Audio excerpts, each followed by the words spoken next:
Roughly 80% of everything the world trades by volume never travels far by plane or truck. It moves by sea, and almost all of it funnels through a handful of passages, so narrow you could nearly see across them. At one of them, barely half a mile of water separates two continents. Block a single one of these, and factories on the other side of the planet can run short of parts within days. No one planned to route the world's commerce through these gaps. Geography did.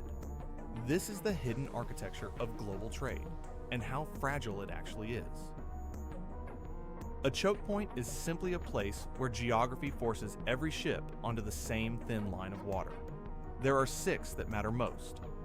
The Strait of Hormuz, between Iran and Oman, just 21 miles wide at its narrowest. The Strait of Malacca, threading between Indonesia, Malaysia, and Singapore. The Suez Canal, a man-made cut through the Egyptian desert. The Bab el-Mandeb, the gate to the Red Sea. The Bosphorus, where Istanbul sits on both banks, and the channel shrinks to 750 meters, about half a mile. And the Panama Canal, which lifts ships over a continental divide using freshwater locks. These are the 6 that the U.S. Energy Information Administration tracks as the world's critical oil choke points. Together, they do something no map of open ocean suggests. They squeeze the arteries of the world economy into points you could blockade with a single ship. Consider what actually moves through them. Through Hormuz alone passes about 20 million barrels of oil every day, roughly a fifth of the petroleum the world consumes. Malacca carries even more crude, around 23 million barrels a day, most of it bound for China, Japan, and South Korea. More than 100,000 ships thread through Malacca each year, and it has recently overtaken Hormuz as the busiest oil choke point on Earth. The Suez Canal moves something different: manufactured goods. Around 12% of all global trade and 30% of the world's container traffic crosses that single channel, more than $1 trillion in goods a year. And oil moves through Suez too, close to 5 million barrels a day when you count its parallel pipeline, with roughly 4 million more passing the Bab el-Mandeb at the far end of the Red Sea. Even the smaller passages carry serious weight. The Turkish Straits move about 3.5 million barrels of oil a day, alongside much of the grain leaving the Black Sea. The pattern is the same everywhere. Energy flows one way, finished goods the other, and both are threaded through the same needle's eyes. Which raises the obvious question: what happens when one closes? We have a recent answer. In March of 2021, a single container ship, the Ever Given, 400 meters long and loaded with 20,000 containers, turned sideways in the Suez Canal and wedged itself bank to bank. The ship was longer than the canal was wide. For 6 days, nothing moved. Behind it, more than 400 ships piled up. Analysts estimated the blockage held up around $9.6 billion in goods every single day. One insurer calculated it could shave as much as a few tenths of a percent off the entire year's global trade growth. One grounded vessel in one narrow channel and supply chains from Rotterdam to Shanghai seized up. It took more than a week just to clear the backlog once the ship was freed, and its owner and insurers eventually settled with Egypt for over $500 million. And that was an accident. The Red Sea showed what happens by design. Since late 2023, attacks on shipping near the Bab el-Mandeb drove traffic through the Suez sharply down, from over 2,000 ships in a month to fewer than 900. Most of that traffic didn't stop. It went the long way, around the southern tip of Africa, adding roughly 11,000 nautical miles, 10 extra days, and about $1 million in fuel to each voyage. A choke point isn't only geography, it's leverage, and someone always sits on the banks. Hormuz is flanked by Iran on one shore and Oman on the other. The Bab el-Mandeb is bordered by Yemen and Djibouti. The Bosphorus lies entirely within Turkish territory.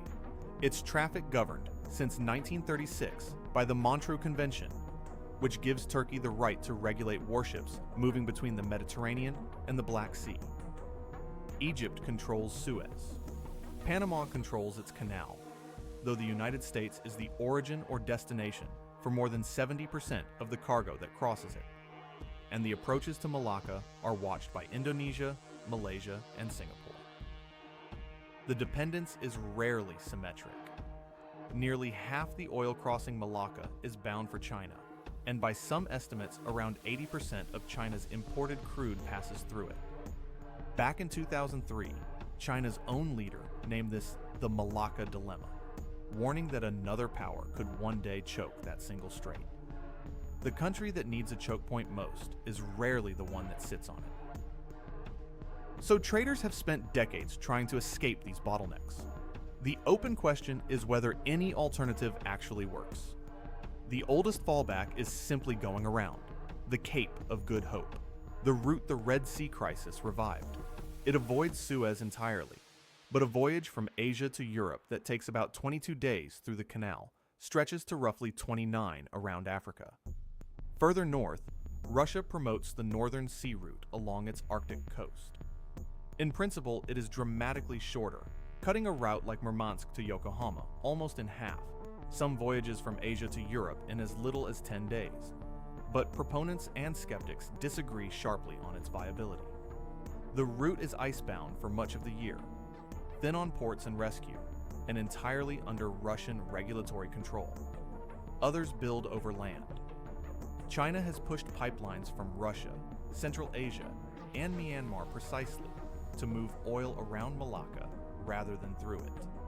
And in Southeast Asia, Thailand has revived an old ambition, not the long-discussed Kra Canal, but a $28 billion land bridge across the isthmus to bypass the strait. Backers say it would save days. Critics question whether the economics hold. And yet, for all these plans, most of the world's cargo still moves the old way, through the same straits, because nothing else is yet cheaper or more reliable. Every alternative trades one choke point for a new dependency. Here is what all of this means, whichever way the map is redrawn. The modern economy runs on a quiet assumption that a container leaving a factory in Asia will reach Europe or America on schedule and at a predictable price. That assumption rests, physically, on a few miles of water in half a dozen places. When one of them narrows, through drought, through conflict, or through accident, the cost does not stay local. The Panama Canal learned this when a drought in 2023 cut its crossings by roughly a third, from about 12,500 ships in a year to under 10,000, forcing vessels to wait for weeks or sail thousands of miles out of their way. 40% of United States container traffic normally moves through that one canal, worth around $270 billion a year. These passages were never designed as a system. They became one quietly, as trade globalized around them. So the single thing worth watching is not any one strait.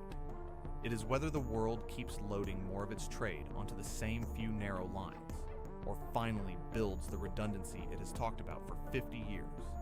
For now, the map still decides.